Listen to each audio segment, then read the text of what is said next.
Hello, everybody. This is Jeff Kennedy from Kennedy Wealth Group with a special video update about the recent stock market volatility. As you are probably very well aware, stock markets around the world experienced a sharp pullback this week and severe volatility on fears about how slowing Chinese economy might affect the global economic outlook.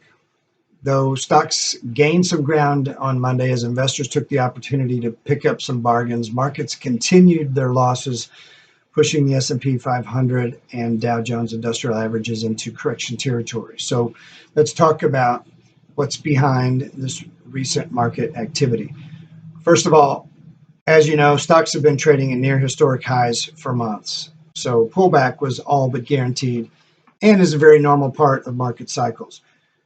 Now, while I don't want to minimize what happened, I do want you to understand that markets go through these natural up and down cycles and that you do not have to fear them.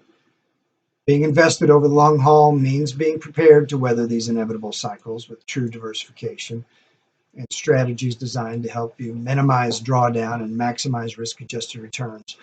But you don't have to fear the drawdown itself. We're investing to help manage that downside risk here at Kennedy Wealth Group. Number two, emotions took over for many investors on Monday. Those opposing emotions of fear and greed have caused huge spikes in volatility this week. Now, when markets take a dive, though, savvy investors watch and wait for opportunities to snap up good deals, and long-term investors, such as ourselves, as opposed to traders, sit tight and wait for the markets to become rational again, trusting in our diversified tactical approach to long-term investing to help us weather the storm. Thirdly, fears about China are probably overrated, probably somewhat overdone. A number of fresh economic reports came out last weekend out of China and triggered dire warnings about the state of the Chinese economy. But should we be worried, really? Well, let's put China in perspective. Exports to China are worth just 0.7% of U.S. GDP. So even if China slips into recession, it's definitely not going to be the end of the world. Now, some U.S. companies that sell a lot of goods in China may feel the pinch, but most of U.S. growth is driven by what we consume right here at home. I've been asked, how long will the pullback last? Well, no one knows that for sure, of course, but it's probably not a repeat of 2008 again, not just yet. We know that's coming at some point because markets always go in cycles. We've done the things that and central banks around the world that can potentially cause that. But this is not it, I don't think. I mean, that financial crisis in 2008 was driven by fundamental factors such as the housing market crash and the ensuing mortgage meltdown. For now, we can say that fundamentals for U.S. stocks remain positive. And here's what we're looking at when we say that. First of all, the labor market has gained jobs steadily over the last 65 months. Not the best jobs, I grant you, and wage growth is still tepid, but we do see major improvement in this major driver of economic growth. Consumer confidence has spiked to its highest level in 7 months in August, showing that Americans are generally upbeat about the economy.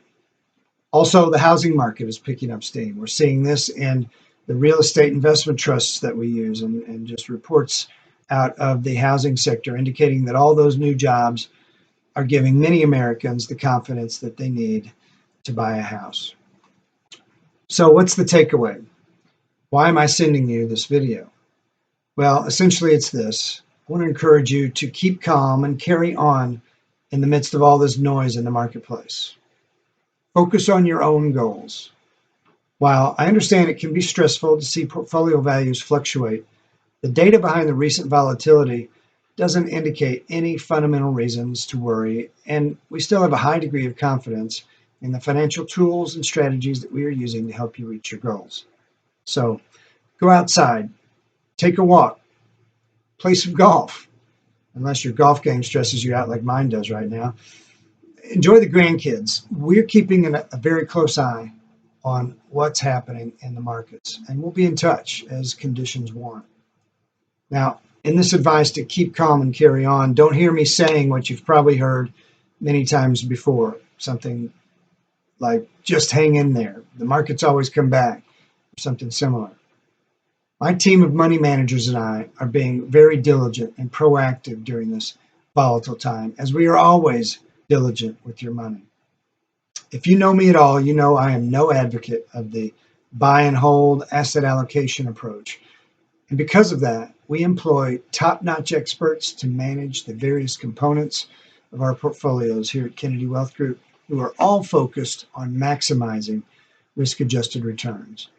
We know, of course, however, that it is not a perfect world, and armed with this knowledge, we, as a team working for you, are always diligent to manage your money as if it were our own and continually strive to help you not only grow, but also protect your wealth and the legacy you'll leave behind.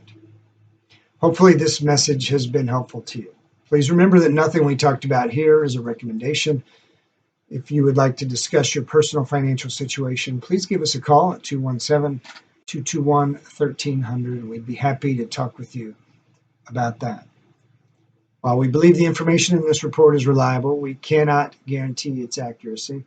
Opinions expressed are subject to change and are not intended as investment advice or a solicitation for the purchase or sale of any security. Please consult your financial professional before making any investment decisions. I hope you're having a great day and this message finds you well. I am blessed to have you as a client, and I do not take lightly the faith and trust that you have placed in me to be your financial advisor. Goodbye for now, and God bless.